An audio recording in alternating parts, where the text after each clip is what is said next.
आज हम जिस देश में रह रहे हैं उस देश का नाम सुनते ही लोगों को गर्व महसूस होने लगता है। जी हाँ, हम अपने वतन भारत देश की बात कर रहे हैं। आज भारत देश जिस मुकाम पर खड़ा है उसमें मुसलमानों का भी बहुत बड़ा हाथ रहा है। तो अगर आप भी जानना चाहते हैं कि आखिरकार मुसलमानों ने भारत को क्या दिया है तो वीडियो में एंड तक बने रहिएगा। और चलिए शुरू करते हैं आज की वीडियो। भारत विश्व का एक प्रसिद्ध और सबसे बड़ा देश है जहां पर अलग अलग धर्म के लोग एक साथ रहते हैं। संस्कृति, परंपरा, धर्म और भाषा से अलग अलग होने के बाद भी यहाँ के लोग एक दूसरे का सम्मान करते हैं और अपने राष्ट्र का एक महान चरित्र है भिन्नता में एकता। इस इंसानियत के संबंध ने सभी धर्मों के लोगों को एक में बांध कर रखा हुआ है। भारत देश में आपको हर एक धर्म और संस्कृति को अपनाने वाले लोगों की झलक देखने को मिल ही जाती है। हर धर्म और समुदाय के लोगों का इतिहास में विशेष योगदान रहा है। वहीं मुसलमानों ने भी भारत को बहुत कुछ दिया है। आज भारत देश जिस मुकाम पर पहुंचा है उसमें मुसलमानों ने भी अपना एक बहुत बड़ा योगदान दिया है। अब आपको बता दें कि मुसलमानों ने ही भारत में सबसे पहले बंदूक, तोप खाने और रॉकेट जैसे हथियारों की टेक्नोलॉजी लेकर आए थे। बाबर के आने से पहले भारत के लोगों को बारूद, बंदूक, तोप खाने और रॉकेट जैसे हथियारों की जानकारी तक नहीं थी। लेकिन जब मुगल शासक बाबर ने अपने कदम भारत में रखे उसके बाद भारत के मुर्शिदाबाद, बीजापुर और तंजौर जैसी जगहों पर पहली बार शास्त्रों और अन्य हथियारों के कारखाने शुरू किए गए जिसमें अनेकों तरह के हथियार बनाए जाने लगे। बंदूक और तोपों को बनाने का काम इन्हीं कारखानों में शुरू किया गया था। भारत के कई बड़े शहर जैसे कि दिल्ली, आगरा, लखनऊ, हैदराबाद और औरंगाबाद शहरों की स्थापना मुसलमानों के द्वारा ही की गई थी।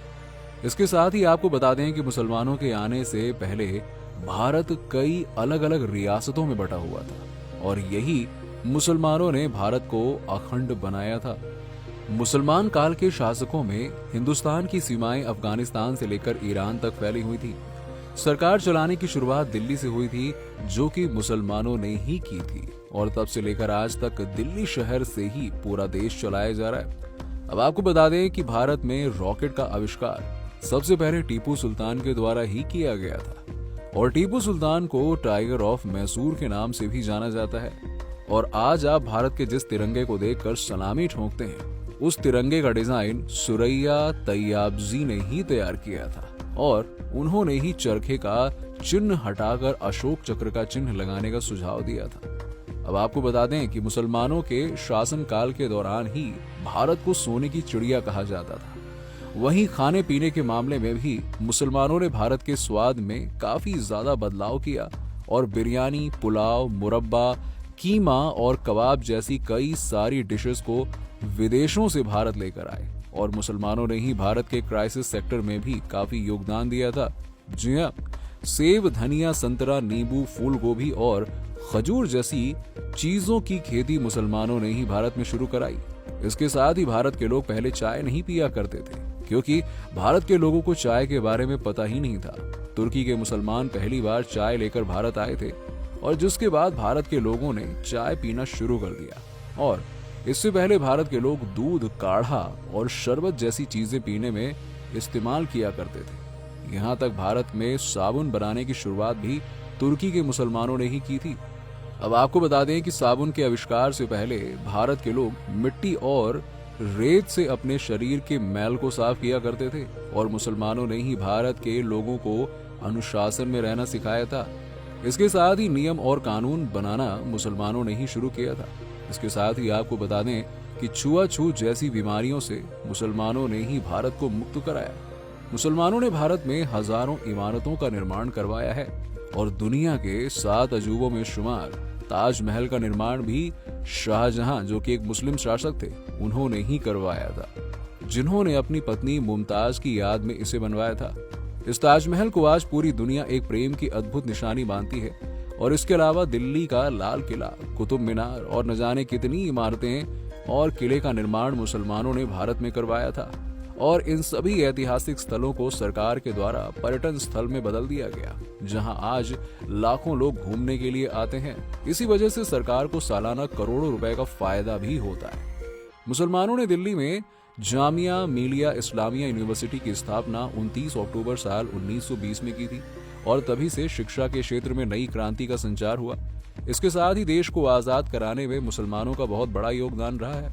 मोहम्मद अली और शौकत अली जैसे व्यक्तियों ने खिलाफत मूवमेंट, भारत छोड़ो आंदोलन और सिमोन गो बैक को करारा देने वाले यूसुफ मेहर अली एक मुसलमान और सच्चे देशभक्त नागरिक हैं। सरफरोशी की तमन्ना अब हमारे दिल में है, देखना है जोर कितना बाजुए कातिल में है। ये कविता तो आप सभी ने सुनी होगी और इस कविता की रचयिता भी एक मुस्लिम व्यक्ति यानी कि बिस्मिल अजीमाबादी ने किया था। सारे जहां से अच्छा हिंदुस्तां हमारा जैसे गीत की रचना भी अल्लामा इकबाल ने ही की थी, जो कि एक मुस्लिम नागरिक थे। मादरे वतन और भारत माता की जय जैसे नारों को एक मुसलमान अजीमुल्लाह खान ने ही दिया और न जाने कितने मुसलमानों ने भारत की आजादी के आंदोलन में बढ़ चढ़कर हिस्सा लिया और अपना योगदान भारत देश को दिया। और इन सभी के बाद डॉक्टर जाकिर हुसैन भारत के राष्ट्रपति भी बने और इसके बाद भारत देश को परमाणु बम और अन्य हथियारों से संपन्न बनाने का सबसे बड़ा श्रेय एपीजे अब्दुल कलाम को जाता है, जो कि एक मुस्लिम हित है और बाद में ये भी भारत के राष्ट्रपति बने। और आज भी एपीजे अब्दुल कलाम को भारत के इतिहास का सबसे सर्वश्रेष्ठ राष्ट्रपति माना जाता है। एपीजे अब्दुल कलाम एक ऐसे मुस्लिम व्यक्ति थे जिन्हें हर समुदाय के लोग प्यार करते थे।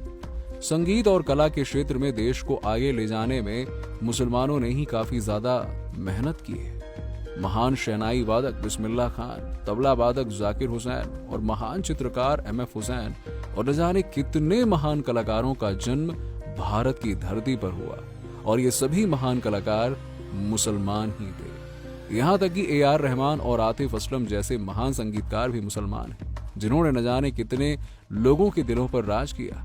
इसके साथ ही आपको बता दें कि मुसलमानों की वजह से बॉलीवुड इंडस्ट्री की पहचान है। शाहरुख खान, सलमान खान और आमिर खान जैसे दिग्गज कलाकारों को चाहने वालों की कमी नहीं है।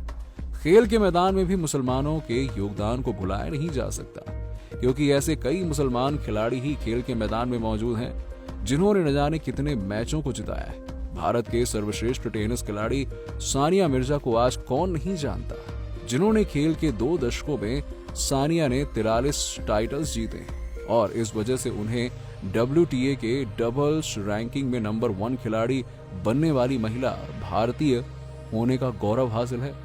आज भारतीय सेना में भी मुसलमान अपनी सेवाएं दे रहे हैं। आपको बता दें कि लगभग 30,000 से ज्यादा मुसलमान भारतीय सेना में मौजूद हैं, जो हर वक्त भारत देश की रक्षा के लिए तैनात हैं।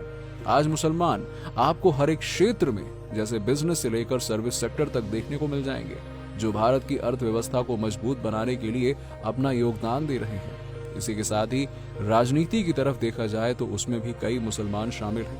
केंद्रीय सरकार के मंत्रिमंडल से लेकर राज्य सरकारों की तरफ कई बड़े बड़े पदों पर मुसलमान लोग बैठे हुए हैं, जो देश के छोटे बड़े फैसले के लिए अपनी राय सरकार को देते हैं, दूसरों को देते हैं। वहीं हम आपको बता दें कि आज देश में कई ऐसे कट्टरवादी लोग भारत देश में मौजूद हैं जो आज भी मुस्लिम को भारतीय नहीं मानते हैं। तो जो लोग ऐसा मानते हैं उन्हें एक बार मुसलमान के इतिहास के बारे में जरूर जानना चाहिए और उन्हें देखना चाहिए कि आखिरकार मुसलमानों ने भारत को क्या क्या दिया है। इसके साथ ही आपको बता दें कि मुसलमानों का भारत को फर्श से अर्श तक ले जाने में काफी ज्यादा योगदान रहा है। और आपको बता दें कि आज एक हिंदू, बुद्ध और जैन धर्म का व्यक्ति जितना अपने देश से प्यार करता है, उतना ही मुसलमान भी अपने देश यानी कि भारत देश से प्यार करते हैं। तो दोस्तों, मुसलमानों के बारे में, उनके इतिहास के बारे में जानकर आपको कैसा लगा? उनके देश के प्रति प्यार के बारे में जानकर आपको कैसा लगा? योगदान के बारे में जानकर आपको कैसा लगा? नीचे में कमेंट सेक्शन में कमेंट करके जरूर बताइए। साथ ही अगर आपको वीडियो पसंद आई हो या फिर आपके कोई राय हो तो जरूर कमेंट करके जरूर बताइए। और वीडियो पसंद आई हो तो इसे लाइक करें, अपने दोस्तों के साथ में शेयर करें। और हाँ, अगर आप नए हैं तो हमारे पेज को फॉलो करना ना भूलें, ताकि ऐसी ही इंफॉर्मेटिव वीडियोस आप तक पहुंचती रहें सबसे पहले। चलिए, मिलते हैं आपसे अगली वीडियो में।